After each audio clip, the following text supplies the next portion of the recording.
হরে কৃষ্ণ। কৃষ্ণ ভক্ত বৈষ্ণব কিভাবে ভগবানকে ভালোবাসতে শিখিয়েছেন চলো তোমাদের শোনাই। একটি বাচ্চা যখন মেলার মাঝে হারিয়ে যায় তখন তার মা পাগলের মতো খোঁজে, কণ্ঠস্বর বন্ধ হয়ে আসে। ঠিক তেমন ভাবেই ভগবানকে ভালোবাসতে হবে। একবার শ্রীমান মহাপ্রভু মায়াপুর থেকে পুরীর যাত্রা পথে জঙ্গলের পথ দিয়ে চলতে চলতে না দেখতে পেয়ে বাঘের গায়ে চড়ন তুলে দিয়েছিলেন। তিনি কৃষ্ণ বিরহে এতটাই ডুবেছিলেন যে দেখতেই পাননি সামনে বাঘ শুয়ে আছে। হঠাৎ করে বাঘ চমকে ওঠে আর হুংকার দিয়ে মহাপ্রভুর সামনে দাঁড়িয়ে পড়ে।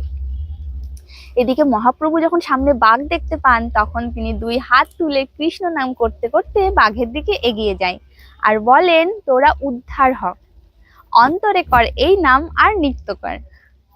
কণ্ঠস্বর থাকলেও উচ্চারণের ক্ষমতা নেই, হাত নেই, তবুও মহাপ্রভুর সেই কৃষ্ণময় অশ্রু ভরা চোখের দিকে তাকিয়ে সেই বাঘ সেদিন নৃত্য করেছিল সামনে দুটি পা তুলে।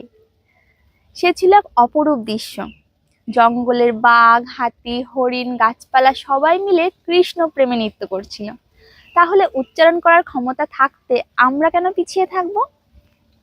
তাই সবাই বলুন হরে কৃষ্ণ।